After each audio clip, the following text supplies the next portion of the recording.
Magandang araw mga kaibigan. Ako mga kaibigan, mainit itong pag-uusapan natin. Sara Duterte, durog sa kombo ni Madriaga at Remulla. Alipores ni Sara Duterte, nagmukhang tanga. Grabe mga kaibigan, galit na galit ang grupong Duterte matapos hindi pagbigyan ng Supreme Court ang hiling ng kanilang amo na ipahinto ang impeachment. Ngayon mga kaibigan, kitang-kita na natataranta ang kampo ni Sara Duterte dahil nga sa walang TRO galing sa Supreme Court. Di lubos kasi akalain ni BP Sara na papayagan ng korte nakaharap itong si Ramil Madriaga at ang matindi, haharap din si Ombudsman Boying Remulla. Kaya naman may matinding sagot si Attorney Falsis dito kung saan heto na ang hinihiling ni BP Sara na bloodbath. Oo, ang combo ni Madriaga at Remulla. Kasama pa po dyan ang ating former Senator Trillanes. Nako, abangan nyo po yan. Pero bagong lahat, pakilike muna ang ating video, pakishare na din po at subscribe na po kayo sa ating channel. Unahin na po muna natin ito mga kaibigan. Yan.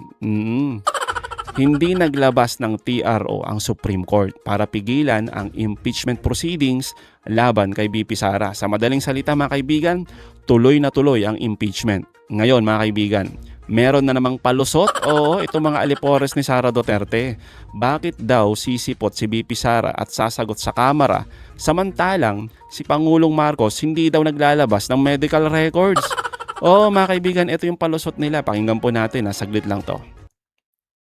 Bakit si Inday Sara pinapaharap niyo sa pagdinig para pagdinig dyan sa Kongreso kung wala siyang itinatago? Ba't si Bongbong?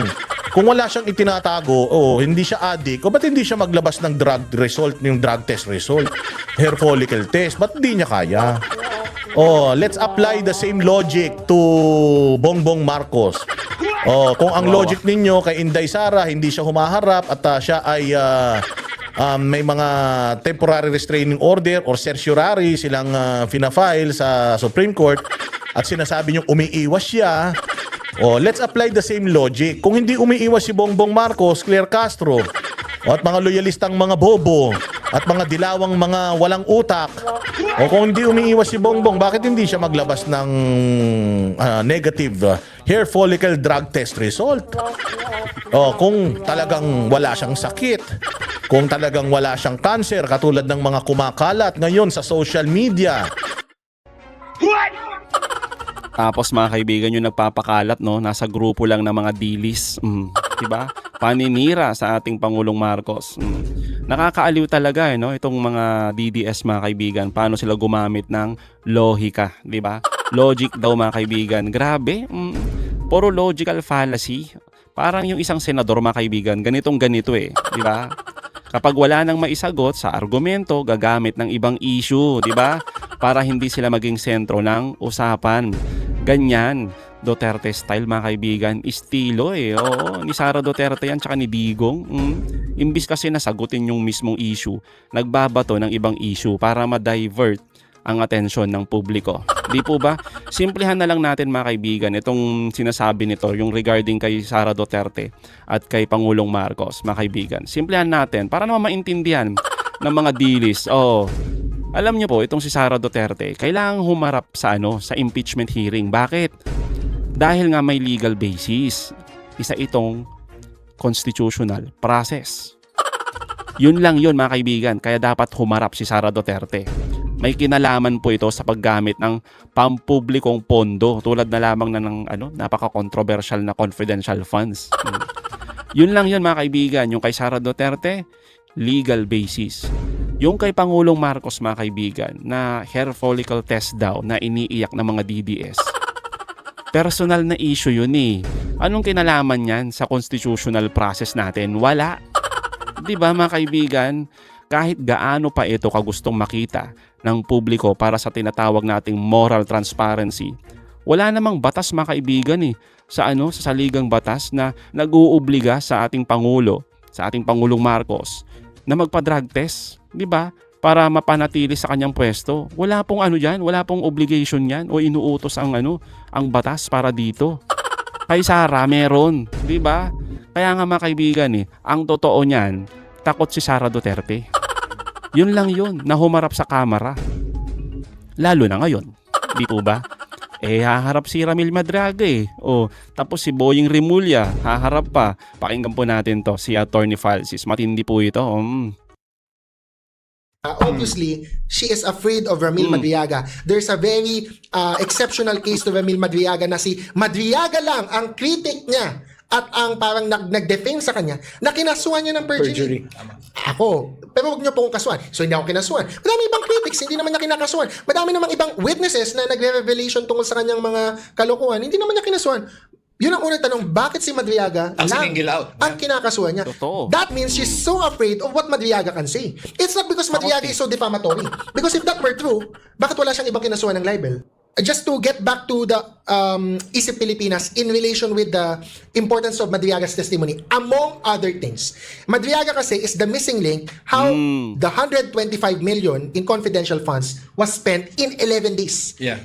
Madriaga would be able to provide the missing link. Nasa affidavit niya yung 3 to 4 duffel bags with 33 million at kung 33 to 35 million each kung saan niya dineliver. And one place, hindi ko na papangalanan specifically kasi baka malibel tayo, but out in the internet naman na to, there is a comedy bar in Tomas Morato where I am a barangay kagawad and I know this place very well na doon daw siya nag-drop off ng isang duffel bag. Okay, that's one circumstantial evidence, di ba? Professor ko to. Provide pa tayo ng second circumstantial evidence. In that same bar, nag-award si Madriaga ng Certificate of Appreciation to Ryan Kilala, who is a frequent stand-up comedian in that bar. Okay. And ang nakalagay doon sa certificate, it's not Ryan Kilala ang founder. It's Madriaga. Ang founder. Sorry, hindi si Kilala ang binigyan niya ng certificate. Si Reynold Monsayak. Si Monsaya. Yes! Spokesperson. In the same bar where Madriaga says nagda-drop off siya ng 33 to 35 million o doon sa 125 million na may nagsa-stand-up comedian na Ryan Kilala na sinasabi ni Sara Duterte is the true founder of Isip Pilipinas, pero doon sa certificate na binigay ni Madriaga to Monsayak, ang nakalagay na founder, Madriaga, hindi Kilala. Diba mga kaibigan? Obvious naman na magkakilala si Sara Duterte at Ramil Madriaga kung ang pagbabasehan mga kaibigan itong mga nagkalat na pictures at mga videos nila sa social media, di po ba? Kaya takot na takot humarap yung kanilang amo dito. Sabi nga ni Attorney Falsis mga kaibigan, si Madriaga ay hindi lamang basta saksiyan o testigo, siya ay tinaguri ang alleged bagman. Di ba mga kaibigan, bagman ni Sara Duterte? Ang papel ng isang bagman ay ang pinaka-importanteng koneksyon para mapatunayan ang money trail kung saan napunta ang pera na matagal nating hinahanap, di po ba? Ayaw namang sagutin ng kanilang idol na vice presidente. Laging tahimik, no comment. Ngayon mga kaibigan, malalaman na natin sa April 14. Yan yun inaasahan na ididetalye ni Ramil Madriaga kung paano binulsa partikular na ang mga kontrobersyal na confidential funds mula sa gobyerno patungo sa mga aktibidad na labas sa mandato ng Vice Presidente. Yan yun mga kaibigan, inaasahan natin yan sa April 14. Oo. Tapos mga kaibigan, eto pang matindi. Bilang dating tauhan o aide, itong si Ramil Madriaga, siyang may hawak ng mga impormasyon na hindi makikita sa mga opisyal na dokumento o sa mga audit reports, gaya ng kung sino-sino yung mga tumanggap ng pera, saan ito dinala. Kaya si Madriaga po yung magkukwento niyan. Kaya sa tingin natin, dyan takot si Sara Duterte. Kaya nga siya kinasuhan di ba, ng perjury. Gustong patahimikin etong si Ramil Madriaga. Ay nako, tuloy natin to. The affidavit complaint that was filed against Madriaga, whose affidavit was it? VP Sara. Tapos may isa pang kaso, I think nag-file din si Manasseh Scarpio. So may Sara Duterte versus Madriaga, meron ding Man Scarpio versus Madriaga. And actually, ginagamit nila, sinight nila yung pendency of these perjury cases in their answer. Sa impeachment. Sa impeachment. Sinasabi nila na dahil pending yan, you cannot admit yung testimony ni Madriaga dito sa impeachment proceeding. Either sub judice or prejudicial question. Prejudicial question. Tawang-tawa talaga ako. Sabi ko na Nung yan din ang nakita ko. Diba? So, saan ang blood But, but technically or legally, you can't do a pendency on an impeachment Ako case, tingin diba? ko kalokohan yung But excuse I remember parang you cannot do anything like that in an impeachment case. Hindi, sa impeachment case kasi, the House will determine what evidence to actually listen to. And to impress my former professor, di ba, the elements of a prejudicial question requires a pending civil case prior to the institution of a criminal case. Yeah. And an impeachment case is not a civil Neither case. civil or criminal Not criminal, Yeah. yes. Okay, so bukod sa Madriaga, ano ba ang tingin mong... Ang pinakaayaw nila, kaya nag-file sila ngayon, nabisto na magte-testify at pupunta sa April 14 si Ombudsman Boying Rimulya. Hindi nila inakala yun. Akala nila last week, ano lang, kukunin lang yung salin, ibibigay lang. Aba, nagsabi si Ombudsman at sinabi ng House, confirmed pupunta si Ombudsman Boying. Why is that scary for VP Sara? Because Ombudsman Conchita Carpio Morales established a precedence. Nung pumunta siya noon, her testimony was so crucial in giving credibility to the case and forwarding the allegations. Kasi si Ombudsman, I think, like si Boying Rimulya, in the same situation as Madam Conchita, he will have personal knowledge of AMLAC documents. Tama. He doesn't have to present it, Tama. but he can testify to it. Tama. So Yun lang. ayaw ni VP Sara yun. Ayun mga kaibigan, kaya matindi talaga itong combo ni Madriaga at ni Ombudsman Rimulya. Oo, siya kasi yung magdadala mga kaibigan ng mga dokumentong magsisilbing hard evidence. Tulad nga ng sinasabi nila Attorney Falsis dito, nila Attorney Barry. Di ba mga kaibigan, naalala natin na inutusan ng House panel itong si Ombudsman Rimulya na dalhin ang mga certified true copies ng SALN ni BP Sara mula 2007 hanggang sa ngayon, di ba?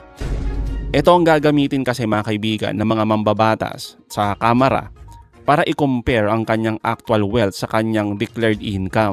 Diyan na natin malalaman mga kaibigan kung saan nga ba nakuha ni Sara Duterte yung ganitong kalaking pera, no? Tandaan po natin, may mga aligasyon kasi na tumaas ng mahigit 1,000%. Oh, grabe, no? 1,000% ang net worth ng ating Vice Presidente sa loob ng ilang taon. O kung mapatunayan ng Ombudsman sa pamamagitan ng mga official records na may hindi maipaliwanag na yaman itong si Sara Duterte, abay mga kaibigan, matik, oo, pasok sa grounds ng betrayal of public trust at graft and corruption. Yun po yun. Kaya nga mga kaibigan yung combo ni na Madriaga at Rimulya, ito yung strategy ng House Committee on Justice para pagtugmain itong dalawang ito mga kaibigan. Yung testimonya ni Madriaga, sasabihin niya kung paano at saan kinuha ang pera, saan ba napunta. O, tapos mga kaibigan, ibabangga sa dokumento na dala-dala ni Rimulya, yung SALN ni BP Sara. Ipapakita kung magkano ang pumasok sa bulsa o yaman ng isang opisyal tulad ni BP Sara Duterte. Yan po yung mga aasahan natin sa April 14. Yan po yung hinihintay natin na makita ng taong bayan, ang mga ebidensya laban kay Sara Duterte. Sa madaling salita mga kaibigan, si Madriaga ang magbibigay ng kwento at si Rimulya naman ang magbibigay ng kwenta. O, di ba mga kaibigan? At kung overwhelming mga kaibigan yung mga ebidensya, abay ito na yung magsisilbing pinakamabigat na ebidensya para iakyat ang kaso sa Senado. Kumbaga mayroon ng probable cause, di ba? Wala pa dyan mga kaibigan yung mga binabato ni dating Senador Trillanes na billion bank accounts na mag-amang Duterte. Once na mabuksan lahat yan, dyan na talaga mapipiga ang depensa ni Sara Duterte. Isipin na lang natin to mga kaibigan kung may pumasok na 2.4 billion sa account di umano ni Sara Duterte, pero ang sahod lang ng Vice Presidente magkano lang? Wala kang ibang paliwanag doon mga kaibigan kundi ill-gotten wealth. Galing sa matinding korupsyon. Di po ba? So mga kaibigan, anong masasabi nyo patungkol dito? Comment down below. Again mga kaibigan, huwag nyo kalimutan i-like at i-share itong mga videos. Hanggang sa muli, kita-kita ulit tayo mga kaibigan.